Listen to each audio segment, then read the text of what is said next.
Hi, welcome to another episode of MYD Global. I'm your host, Leanne Hackman-Carty. After a disaster, shelter is a major issue. Houses get destroyed, damaged. Today I'm talking to Stephanie Christensen. She is the Executive Director of ShelterBox, an organization that is working globally, including in Haiti, after this most recent earthquake. So stay tuned as I talk to Stephanie about the organization, as well as what they are trying to do in Haiti in order to support those whose housing has been impacted. So stay tuned.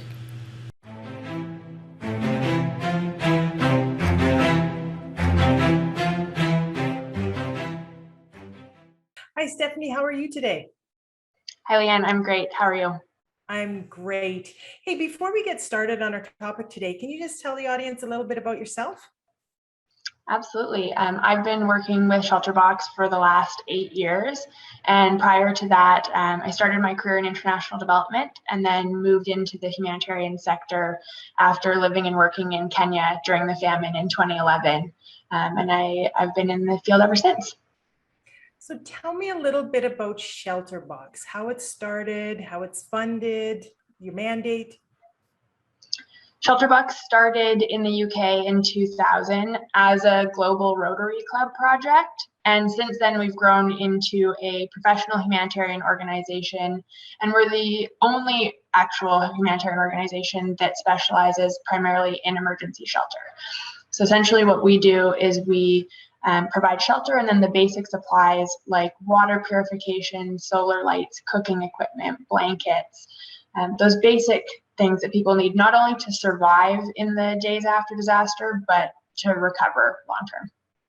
So can you explain what your shelters look like? Like, are they pop-up tents or what do your shelters look like? There's a few different options. So we want to make sure we know that every disaster is different, every community is different, and their needs are different. So it's never a one-size-fits-all solution. And it's always about listening to the communities about what they need to recover. So we have a few different options. One of them is a shelter kit, and that's heavy-duty reinforced tarps, tools, and building materials that would allow communities to either repair damaged homes or build locally appropriate shelters from scratch. And we provide training and kind of suggestions on how to do this. We also have really robust tents. So if there's not building materials available, if shelter kits aren't the best option, and people need sort of a pop-up shelter long-term, then tents might be a better option. Our standard relief tent is good to 120 kilometer winds, monsoon rains. It's for a family of 5. They're completely UV protected, fire retardant. So they're really robust. This is not your, Canadian Tire camping tent that we're talking about. And then we have a few different other tents for different climate options. So we have one tent that would be good to -20 if we're working in really cold climates. And we have another tent that is more dome shaped. It has a bigger covered porch and better ventilation for really hot climates. If any of the viewers are watching, I'm sure people know that when you camp in the summer, your tent gets really hot. And so this kind of allows better cooling because this is someone's home for a long time. That's great. I was not familiar with your organization, and so I'm very happy to be able to speak to you about it. One of the things I want to talk to you about today is really Haiti. I know you guys have been active in Haiti in the past and are active right now. Can you explain just a little bit about your activity in Haiti?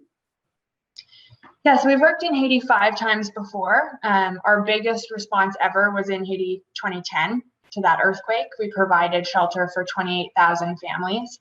And we had a large response to Hurricane Matthew as well in 2016. So we do have a lot of experience working in Haiti. Obviously, the situation there right now is devastating. Not only did we have a very large, shallow earthquake that caused significant damage, Hurricane Grace just went through, dumping 25 millimeters of rain on areas already reduced to rubble where people don't have safe shelter. In addition to all of that, we're dealing with the aftermath of political turmoil from the presidential assassination. We're dealing with gang violence in the area and COVID adds another layer on top of all of this. So Haiti has low vaccination rates, low testing rates, and hospitals were already overwhelmed with COVID before this happened. So it's a really devastating situation, and it's going to be a huge humanitarian response.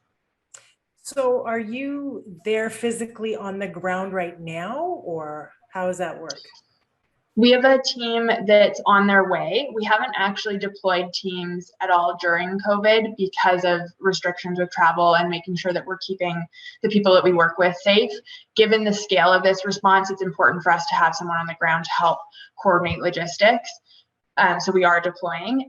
We do work with partners around the world. So from the moment that earthquake hit, we have been in contact with our partners on the ground, trying to get assessments of what's happening. We want to make sure before we bring any aid in that we have worked with the community to understand what they want to recover.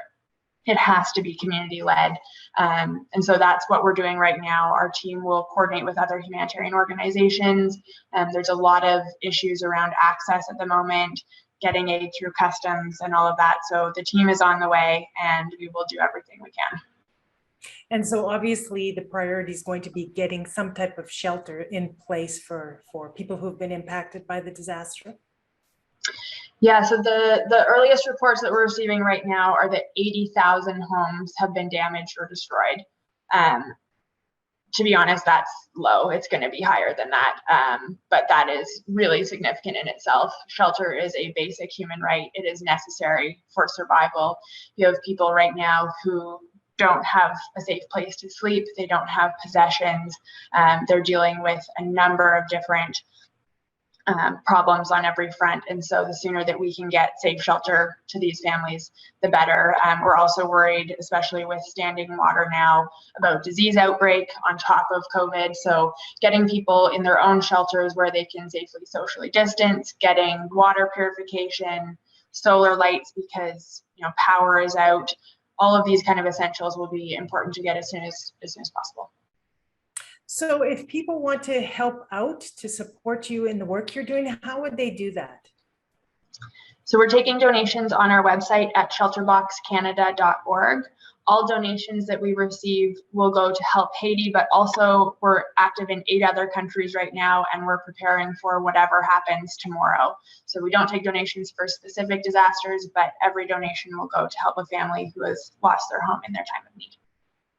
Can you just give me an estimate of what a shelter would cost? Like, if I wanted to donate, is it $500 that would cover shelter? $250? What's the approximate cost to support one shelter? Yeah, that's a great question. So the most likely shelter form that we'll be using in Haiti are our shelter kits. They're $250 each.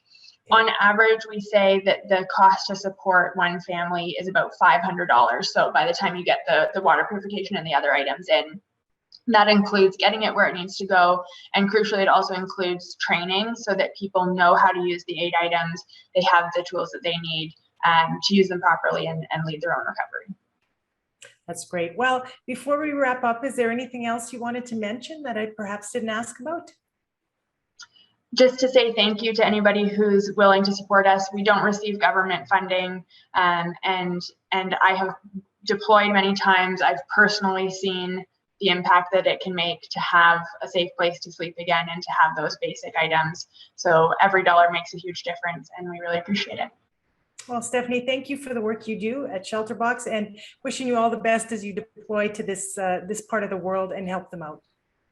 Thank you so much for having me, Leanne. Thanks.